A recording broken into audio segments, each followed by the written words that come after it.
بسم اللہ الرحمن الرحیم۔ السلام علیکم، میں ہوں آپ کا بھائی عباس حمدانی۔ آج کا ہمارا ٹاپک ہے شہزادہ امیر قاسم علیہ الصلوۃ والسلام اور جنگ ارزق۔ عزاداران گرامی، روز عاشور ہے خاندان تطہیر علیہم الصلوۃ والسلام کے گھر اطہر پر پے با پے ظلم ہوتے دیکھ کر آسمان کا رنگ زرد ہو چکا ہے۔ کربلا کی زمین خون بنی ہاشم علیہم الصلوۃ والسلام کے ایک ایک قطرہ کی حرارت محسوس کر کے لرز رہی ہے۔ فضا میں ایک انتہائی مایوس کن سناٹا چھایا ہوا ہے۔ کائنات کے دل کی دھڑکن رک چکی ہے۔ مدبرات امر کے سانس سینہ میں آمد و شد کے عمل کو بھول کر رکے ہوئی ہیں، کیونکہ اب مظلوم کربلا کی پاک شہزادی صلوات اللہ علیہا کا سرتاج شہادت کی اجازت لے کر میدان کی طرف روانہ ہو رہا ہے۔ شہنشاہ کربلا علیہ الصلوۃ والسلام خود شہزادے کو سامنے کھڑا کر کے انہیں آراستہ کرنے میں مصروف ہیں۔ امام مسموم علیہ الصلوۃ والسلام کے تبرکات سامنے رکھے ہوئی ہیں۔ ان میں سے ان کا سامان جنگ برآمد فرما کر ایک ایک چیز کے ساتھ اپنے نوخیز شیر کو آراستہ فرما رہے ہیں، مگر سجانے کا انداز بھی بہت عجیب اور منفرد ہے۔ امام مظلوم علیہ الصلوۃ والسلام نے اپنے لخت جگر کو پوشاک اس انداز سے پہنائی کہ جیسے کسی نوجوان کو کفن پہنایا جاتا ہے۔ کمر کے ساتھ تلوار آراستہ فرمائی۔ اس رنگ کا لباس پہنانے کے بعد نگاہ فرمائی کہ کیا میرا یہ لال واقعی دولہا نظر آ رہا ہے یا نہیں۔ چونکہ تمام حجت کے لیے انہیں دولہا بنایا گیا تھا، تو آج میدان میں دولہا بنا کر بھیجنا بھی لازم تھا۔ جیسے رات کو دولہا بنایا گیا تھا، آج پھر ویسے ہی دولہا بنایا جا رہا ہے، تاکہ امت ملعون پر حجت تمام ہو جائے۔ امام مظلوم علیہ الصلوۃ والسلام نے امامہ کے سروں کو کچھ حد تک دو حصوں میں تقسیم کیا۔ اس کے بعد ایک حصے سے تحت الحنک بنائی، یا ایسے کہوں تو زیادہ درست ہوگا کہ شہزادہ کے چہرے پر اس طرح نقاب بنایا کہ آنکھوں کے علاوہ تمام چہرہ چھپا دیا۔ امامہ کے دوسرے حصے کو پیشانی پر ایسا لٹکایا جیسے مکنا باندھا جاتا ہے، اور مکنا دلہا کی پیشانی کو چھپا لیتا ہے۔ علامہ دربندی اس بات کی وضاحت فرماتے ہیں، ایسا کرنے کی 3 وجوہات تھیں۔ پہلی وجہ یہ تھی کہ گرمی اور لو سے محفوظ رکھنا ضروری تھا، کیونکہ بیوہ ماں صلوات اللہ علیہا نے انہیں بڑے نازوں سے پالا تھا۔ دوسری وجہ یہ تھی کہ شہزادہ پاک علیہ الصلوۃ والسلام اتنے حسین تھے کہ مظلوم کربلا علیہ الصلوۃ والسلام یہ پسند نہیں فرماتے تھے کہ کسی کی بد نظر ان کے چہرے پر پڑے۔ تیسری وجہ یہ تھی کہ عرب میں دولہا کا مکنا ایسے ہی بنایا جاتا تھا، اور سرکار چاہتے بھی یہی تھے کہ یہ شہزادہ دولہا بن کر میدان میں تشریف لے جائیں، کیونکہ تمام حجت کے لیے یہ ضروری تھا۔ جس وقت شہزادہ پاک علیہ الصلوۃ والسلام مکمل طور پر تیار ہو گئے تو اس وقت شہنشاہ کربلا علیہ الصلوۃ والسلام نے پاک دولہا علیہ الصلوۃ والسلام کو خود گھوڑے پر سوار کیا۔ ایک حسرت بھری نگاہ شہزادہ پاک کے زرد چہرے پر فرمائی اور فرمایا، فی امان اللہ۔ امام مظلوم علیہ السلام نے فی امان اللہ فرمایا تو شہزادہ پاک علیہ الصلوۃ والسلام نے اپنے راہوار کا رخ میدان کی طرف موڑا۔ راہوار برق کے سوار کو ایڑ لگائی اور میدان میں آ پہنچے۔ ان کے حسن و جمال کے بارے میں ایک شامی ملعون کا بیان ہے کہ جس وقت شہزادہ پاک علیہ الصلوۃ والسلام میدان میں آئے اور ہوا کے ساتھ رخ سے مکنا ایک طرف ہوا تو میں نے دیکھا عربوں کے پاس حسن کو بیان کرنے کے لیے چاند سے بڑھ کر کوئی تشبیہ نہ تھی، اس لیے وہ کہتا ہے کہ رخ انور ایسے تھا جیسے چاند کا ٹکڑا میدان میں محو خرام ہو۔ وہ کہتا ہے کہ افق لشکر پر شہزادہ نے ایسے طلوع کیا جیسے کوئی چمکتی ہوئی شمشیر نیام سے باہر آ کر چمک مارتی ہے۔ شہزادہ پاک علیہ الصلوۃ والسلام جس وقت میدان میں پہنچے تو سب سے پہلے آپ نے اتمام حجت کے لیے خطبہ انشاء فرمایا اور ان الفاظ میں ابتدا فرمائی، بسم اللہ پڑھ کر اپنے پاک جد اطہر صلی اللہ علیہ وآلہ وسلم اور ان کی پاک آل علیہم الصلوۃ والسلام پر صلوات پڑھنے کے بعد فرمایا کہ اے سعد کا ناخلف، میں تجھے اللہ کا خوف دلاتا ہوں، کیا تمہیں اللہ تعالیٰ کا کوئی ڈر نہیں ہے؟ اے دل کے اندھے، ہمارا جو رشتہ سرکار رسالت مآب صلی اللہ علیہ وآلہ وسلم کی پاک ذات سے ہے، تم نے اس کا لحاظ بھی نہیں کیا۔ تم نے ان کے کم سن جوان اور ضعیف شہید کرنے میں مصروف ہو، اپنے رسول پاک صلی اللہ علیہ وآلہ وسلم کی شجرہ طیبہ کی شاخیں کاٹنے میں مصروف ہو۔ ان کی جڑوں کو نقصان پہنچا رہے ہو، جن کے ساتھ تم لڑ رہے ہو وہ بقیت اللہ ہیں، جن کے بارے میں اللہ تعالیٰ نے فرمایا کہ بقیت اللہ خیر لکم ان کنتم مومنین۔ اس خطبہ کے بعد شہزادہ پاک علیہ الصلوۃ والسلام نے اپنا تعارف فرمایا، فرماتے ہیں کہ جو ہمیں جانتے ہیں سو جانتے ہیں، اور جو نہیں جانتے ان کو بتا دوں کہ میں تمہارے رسول اکرم صلی اللہ علیہ وآلہ وسلم کی اس بیٹے کا فرزند ہوں کہ جن کو زہر سے شہید کیا گیا تھا۔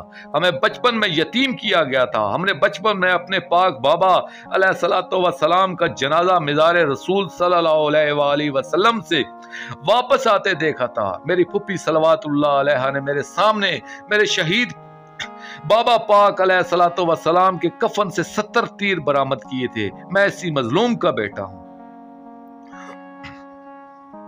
تمام اہل عرب اس قانون سے اچھی طرح واقف ہیں کہ فریق مخالف کی طرف سے جب کوئی دلہا میدان میں صلح اور امن کا پیغام بن کر آتا ہے تو کائنات کی سب سے بڑی دشمنی ہونے کے باوجود صلح کر لی جاتی ہے۔ تمہیں یہ بھی علم ہے کہ میں نبی اکرم صلی اللہ علیہ وآلہ وسلم کا یتیم پوتا ہوں۔ میرے سر پر مکنا نما سجا ہوا امامہ گواہ ہے، میری آج رات شادی ہوئی ہے۔ میں دلہا بن کر تمہارے پاس چل کر آیا ہوں، تمہیں منت کرتا ہوں کہ تم ہمارے ساتھ جنگ نہ کرو۔ ہم یہاں اپنی مرضی سے تو نہیں آئے، بلکہ تم نے خط لکھ کر بلوایا ہے۔ اگر تمہیں ہمارا آنا ناگوار ہے تو ہمیں راستہ دے دو، ہم عرب کی سرزمین ہی چھوڑ جائیں گے۔ ہمیں لڑنے کی نیت سے نہیں آئے ہیں، کیونکہ جو جنگ کرنے آتے ہیں وہ مستورات کو ساتھ نہیں لاتے، اور تم اچھی طرح جانتے ہو کہ ہمارے ساتھ تمہارے نبی اکرم صلی اللہ علیہ وآلہ وسلم کی بیٹیاں صلوات اللہ علیہ ہیں۔ معصوم شہزادہ علیہ الصلوۃ والسلام نے اس معصومہ انداز میں قوم ملعون پر حجت تمام فرمائی کہ اگرچہ شامی جتنے ہی سنگ دل تھے منہ پھیر کر آنسو بہا رہے تھے، حتیٰ کہ سارے میدان میں گریا کی آواز بلند ہوئی۔ ابن سعد ملعون ایک ایک کو رونے پر سرزنش کر رہا تھا، مگر ان لوگوں کے رونے کی آواز بلند ہوتی گئی۔ جس وقت پاک شہزادہ علیہ الصلوۃ والسلام نے محسوس کیا کہ حجت تمام ہو چکی ہے تو اس کے بعد عرب کے دستور کے مطابق رج پڑھنا شروع کی۔ فرماتے ہیں اگر تم مجھے نہیں جانتے ہو تو دیکھو میں امام حسن علیہ الصلوۃ والسلام کا نور نظر ہوں، جو حضور اکرم صلی اللہ علیہ وآلہ وسلم کے نواسے تھے۔ حل من مبارز، کوئی ہے جو سامنے آئے۔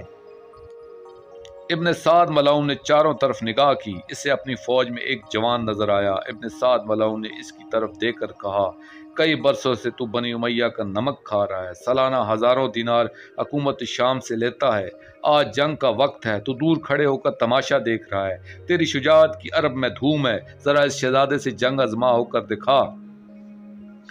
جس وقت اس ملعون نے ابن سعد ملعون کی بات سنی تو اس کی آنکھیں سرخ ہو گئیں۔ وہ کہتا ہے کہ اے ابن سعد، تو جانتا ہے کہ میں 1000 کے ساتھ پیادہ جنگ کرنے کا عادی ہوں، تو مجھے اس بچے کے سامنے بیچ کر میری جرت پر داغ لگانا چاہتا ہے۔ عرب کی عورتیں کیا کہیں گی کہ ارزق شامی کی یہی اوقات رہ گئی ہے کہ اب بچوں سے لڑ رہا ہے۔ اس معصوم کی طرف دیکھو تو صحیح کہ جس کے رنگ پیاس سے زرد ہو چکا ہے، جس کے دہن مبارک سے ابھی ماں کے دودھ کی خوشبو آ رہی ہے۔ اس کے ساتھ جنگ کرنا میری توہین ہے، اور لاکھوں کے سامنے میں اپنی توہین برداشت نہیں کر سکتا۔ ہاں، میں اس انتظار میں ہوں کہ اس دور کے اسد کردگار شہنشاہ وفا سرکار غازی پاک علیہ الصلوۃ والسلام کی جوانی کا ڈنکا بج رہا ہے۔ اگر وہ میدان میں تشریف لائے تو میں ان سے ضرور جنگ کروں گا۔ اس بچے سے جنگ کرنا میری توہین ہے۔ ابن سعد ملعون نے اس کی بات سن کر ہنسا اور کہا، یہ بچہ نہیں، حسن علیہ السلام کا لال ہے۔ اس گھر پاک علیہ الصلوۃ والسلام کے بچوں کی فطرت میں شجاعت شامل ہے، اور پہلا کھلونا انہیں تلوار کا دیا جاتا ہے۔ فن حرب و ضرب والدین کے خون کے ساتھ انہیں وراثت میں ملتا ہے۔ موت ان کی تلوار کے عکس سے کامتی ہے۔ ارزق ملعون، ذرا سوچو، جوان مردی تو ان کی رگ رگ میں خون بھر کر دوڑتی ہے۔ جب تک تو اس بچے کے جوہر دیکھے گا تمہیں سمجھ ہی نہیں آئے گی۔ یہ ملعون ارزق شامی کہتا ہے، اگر تو اتنا ہی مرعوب ہے تو پھر میں اپنے چھوٹے بیٹے کو بھیج کر اس کا سر عطر تمہیں منگوا دیتا ہوں۔ ابن سعد ملعون نے کہا کہ بہتر یہی ہے کہ تو خود ان کا مقابلہ کر لے تو مزہ آ جائے گا۔ اچھا، کوئی بات نہیں، لیکن یاد رکھ تم ان کے سر عطر سے زیادہ اپنے بیٹے کے سر کی امید رکھنا۔ اس ملعون نے اپنے چھوٹے بیٹے کو بلایا اور کہا، فوراً جاؤ اور شہزادے کا سر لے آ، میں یہیں کھڑا ہوں۔ اس کا بیٹا فوراً گھوڑا دوڑا کر میدان میں آیا۔ اس ملعون نے آ کر شہزادہ پاک علیہ الصلوۃ والسلام کے سامنے رج پڑی۔ وہ ملعون کہتا ہے کہ میں اس شجاع کا بیٹا ہوں، کہ جو ہزاروں کے ساتھ اکیلا جنگ کرنے کی صلاحیت رکھتا ہے، جس کی گرجدار آواز کو سن کر شیر اپنے بیشہ میں کانپ جاتے ہیں، جس کی تلوار کی ایک ضرب کو اوسار بھی برداشت نہیں کر سکتے، جس کو تلواروں کے سائے میں سکون ملتا ہے۔ اے شہزادے ذرا سنبھل کہ میں اپنی تیغ بے نیام کر کے پہنچ چکا ہوں اور تمہیں آخری موقع دے رہا ہوں کہ میرا مقابلہ کرنے کے بجائے میدان سے واپس چلے جاؤ اور اپنی زندگی بچا لو۔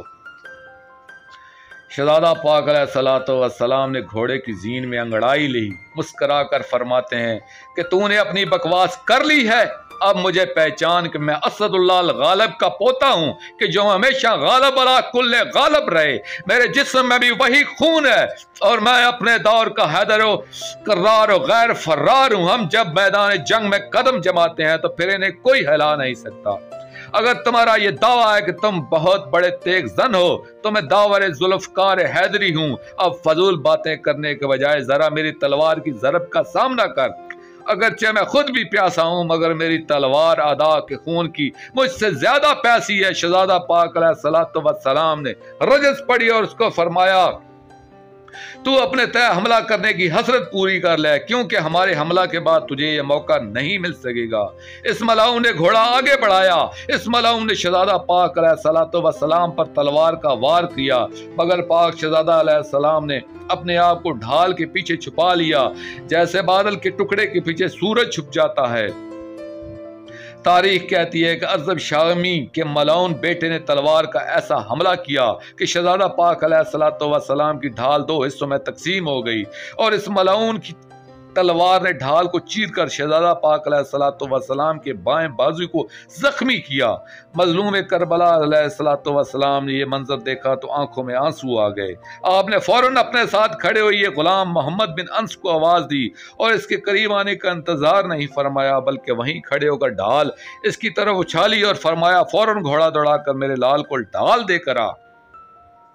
محمد بن انس روایت کرتا ہے کہ میں جس وقت میدان میں پہنچا تو میں نے دیکھا کہ پاک دولہا اپنے امامہ کو چاک کر کے اپنے بازو پر پٹی باندھ رہے تھے۔ میں نے جا کر مظلوم کربلا علیہ الصلوۃ والسلام کی ڈھال پیش کی۔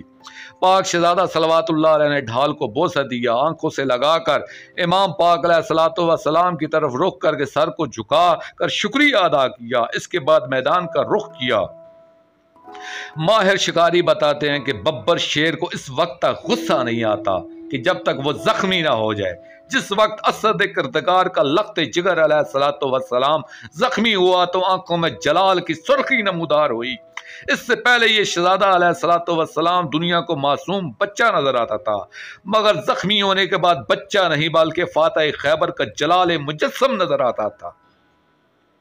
دوسرے حملے کی تیاری ہوئی، ادھر ارزب شامی کے بیٹے نے گھوڑا دوڑایا، ادھر مولا امام حسن علیہ الصلوۃ والسلام کے نوخیز لال نے گھوڑے کو جولان دیا۔ جس وقت دونوں گھوڑے آمنے سامنے آئے تو شہزادہ پاک علیہ الصلوۃ والسلام نے ایسا حملہ کیا کہ جس سے ملاؤن کا گھوڑا دور جا گرا اور وہ ملاؤن گھوڑے سے بھی چند قدم آگے جا گرا۔ اس ملاؤن کا خود اتر گیا۔ اس ملاؤن کے سر پر لمبے لمبے بال تھے، وہ بال کھل گئے۔ وہ ابھی اٹھنے کی کوشش کر رہا تھا کہ شہزادہ پاک نے اپنے گھوڑے کو واپس موڑا، فوراً گھوڑا دوڑا کر اس کے قریب آئے۔ اپنے بھاگتے ہوئے گھوڑے سے شہزادہ پاک علیہ الصلوۃ والسلام ایسے جھکے جیسے ماہر نیزہ باز نشانہ لیتے وقت جھکائی لیتا ہے۔ شہزادے نے بھاگتے ہوئے گھوڑے سے جھک کر اس ملاؤن کے بالوں سے پکڑا اور اس ملاؤن کو زمین سے اٹھا لیا، مگر گھوڑے کی رفتار میں فرق نہ آیا۔ ایسے معلوم ہوتا تھا جیسے شہباز غوطہ لگا کر کسی کمزور پرندے کو پنجوں میں پھنسا کر اڑا گیا ہو۔ پاک شہزادہ علیہ الصلوۃ والسلام گھوڑا دوڑا کر فوج ملاؤن کے گھوڑا سواروں کے سامنے تشریف لائے۔ وہ ملاؤن بے بس پرندے کی طرح پھڑپڑا رہا تھا۔ شہزادہ پاک علیہ الصلوۃ والسلام نے اس ملاؤن کو ایک ہاتھ سے اوپر اٹھا کر زمین پر پوری قوت سے پٹخ دیا۔ وہ ملاؤن جب فضا میں تھا تو سلامت تھا، جس وقت زمین پر آیا تو اس کی کوئی ہڈی ایسی نہیں تھی جو چور چور نہ ہوئی ہو۔ تمام فوج کے منہ سے بے ساختہ یہ فکرہ نکلا کہ اللہ کی قسم تو واقعی امیر المومنین علیہ السلام کا بیٹا ہے۔ فوج کی طرف دیکھ کر پاک شہزادہ علیہ السلام نے ضرور فرمایا ہوگا کہ یہی شام سے تو تم ہمارے ساتھ لڑنے کے لیے لائے تھے، جس کی قوت برداشت باسی ٹماٹر سے بھی گئی گزری ہے۔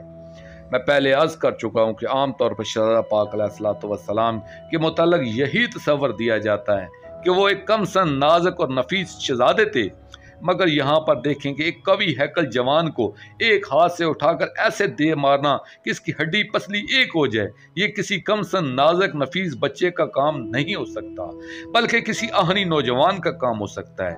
مردوں کا حسن نزاکت و صفاست میں نہیں ہوتا، بلکہ ان کے چٹانی اعصاب و آہنی پیکر میں ہوتا ہے۔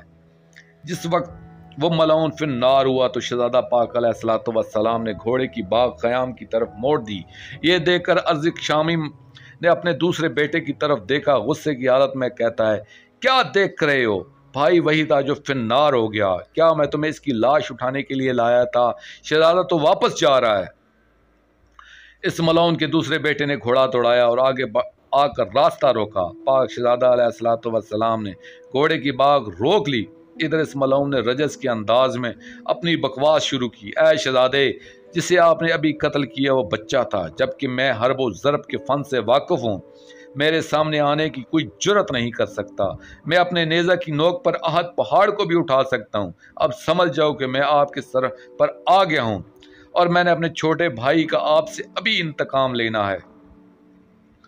شہزادہ پاک علیہ الصلوۃ والسلام نے جس وقت اس ملعون کی بکواس سنی تو جبین مبین پر جلال امیز سرخی ظاہر ہوئی۔ اس ملعون کی طرف دیکھ کر فرماتے ہیں کہ اے ملعون ازل، دور کھڑے ہو کر لاف زنی کرنا جوانوں کا شیوا نہیں، ذرا میرے نزدیک آ تاکہ میں یہ دیکھ سکوں کہ تم کس قدر جنگجو ہو۔ تم جیسے ہزاروں لوگ ہیں کہ جو اپنی اوقات سے زیادہ شوخیاں دکھاتے ہیں، مگر جب تلوار کا سامنا ہوتا ہے تو پھر ان جان کے لالے پڑ جاتے ہیں۔ اگر بازو میں طاقت ہے تو ذرا اپنی تلوار کو آزما کر دیکھ، میں چاہتا ہوں تمہیں اس لاف زنی کی فوراً سزا دوں۔ اس ملعون نے جلد بازی سے نیزے کا حملہ کیا۔ شہزادہ پاک نے دائیں ہاتھ سے آتے ہوئے نیزے کو پکڑا اور اسی رفتار سے واپس بھیجا۔ ابھی وہ ملعون سنبھل نہ پایا تھا کہ نیزہ اس کی دونوں طرف کی پسلیوں کو توڑتا ہوا دوسری طرف نکل گیا۔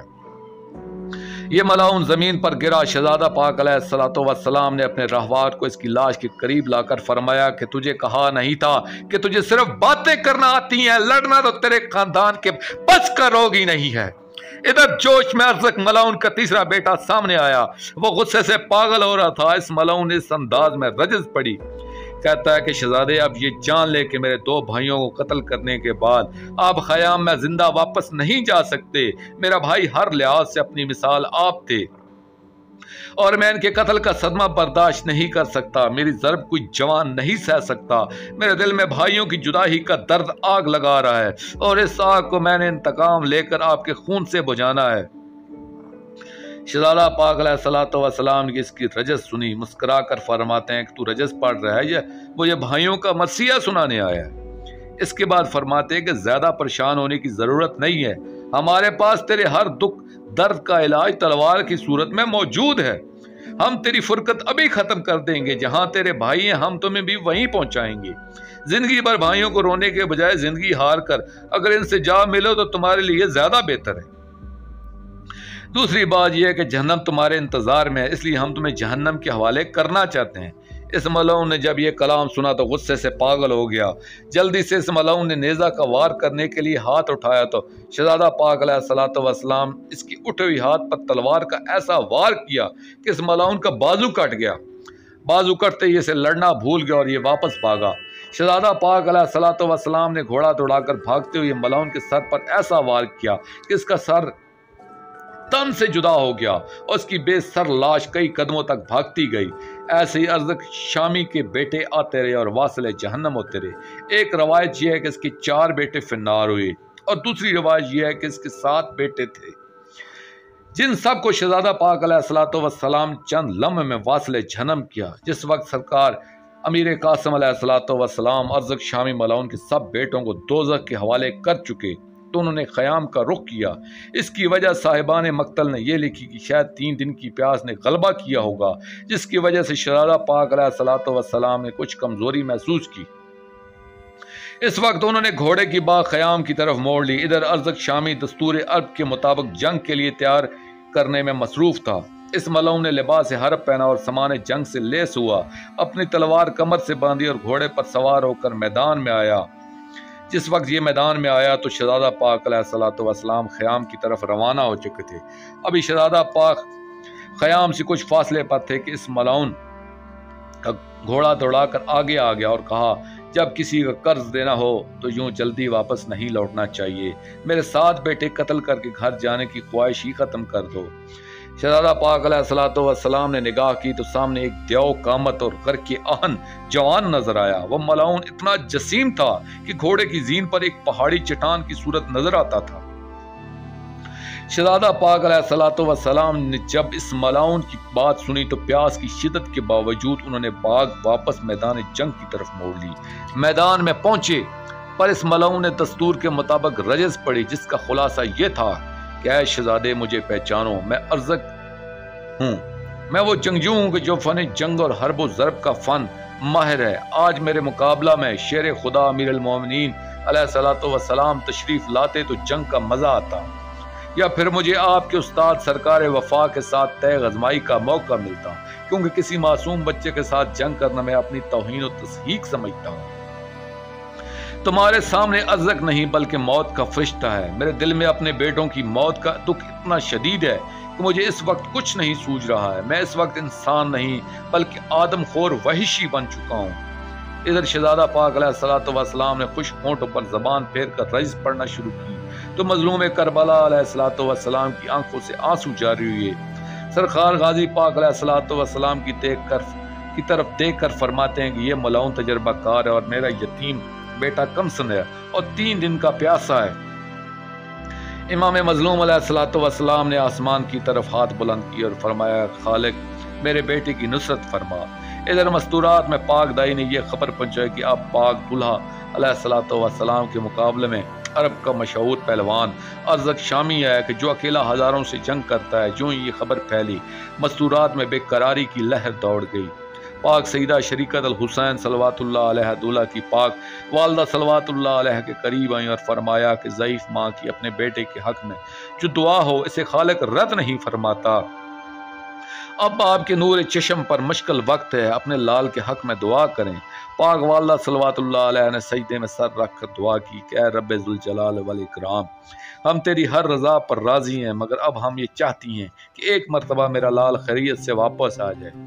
پاک والدہ صلوات اللہ علیہ نے سجدے میں سر رکھا اور اس وقت اٹھایا کہ جب خیام کے دروازے پر اپنے لال کی آواز سنی۔ ادھر میدان میں جنگ کا آغاز ہوا۔ ارزق شامی ملعون نے پہلے نیزہ سے حملہ کیا، جس کو شہزادہ پاک علیہ الصلوۃ والسلام نے کمال فن کے ساتھ ڈھال پر رد کیا۔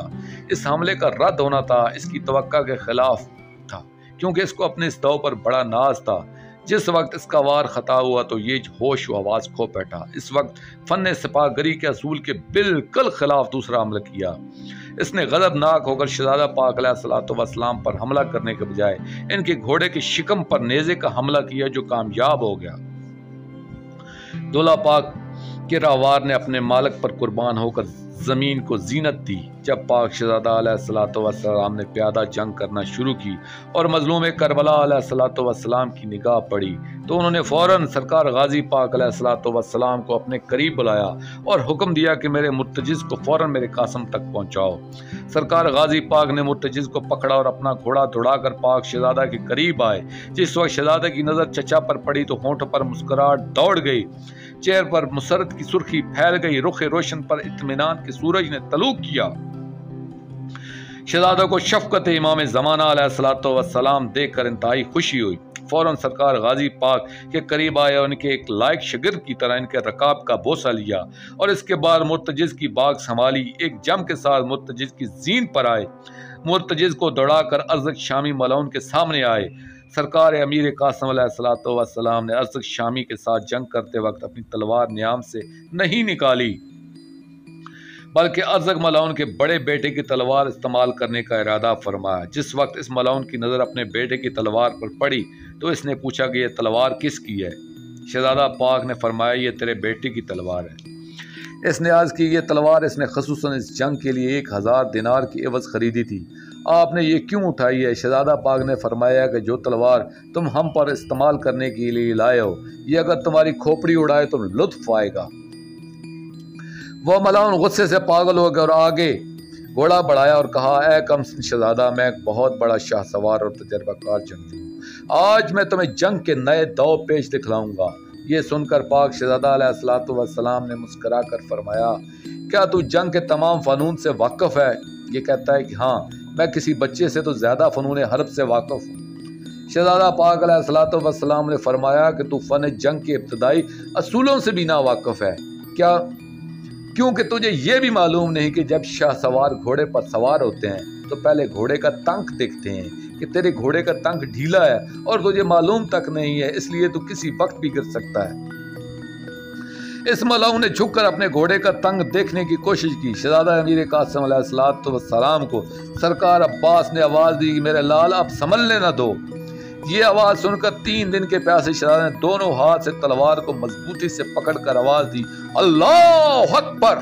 این اسی وقت تلوار کا بھرپور وار کر کے فرماتے ہیں کہ اے عرب کا نامور جوان، تجھے یہ کسی نے نہیں بتایا کہ جب میدان میں آتے ہیں تو مد مقابل کی کسی بات پر بھروسہ نہیں کرتے؟ تجھے نیا داؤ سکھلاؤں۔ اور اس کے ساتھ ہی اس کی جھکی ہوئی کمر پر حملہ کیا۔ وہ ملاؤن 2 حصوں میں تقسیم ہو کر ایسے زمین پر آیا کہ جیسے کوئی چٹان گرتی ہے۔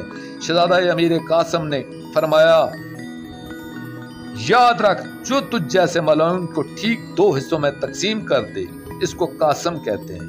جس وقت یہ گھوڑے سے گرنے لگا تو ابھی یہ زمین پر نہیں آیا تھا کہ سرکار امیر قاسم علیہ السلام تلوار کا دوسرا حملہ کیا، مگر یہ حملہ اصول جنگ کے خلاف تھا، کیونکہ تلوار ہمیشہ 3 سمتوں میں سفر کرتی ہے، دائیں طرف سے بائیں طرف، بائیں سے دائیں طرف، اوپر سے نیچے۔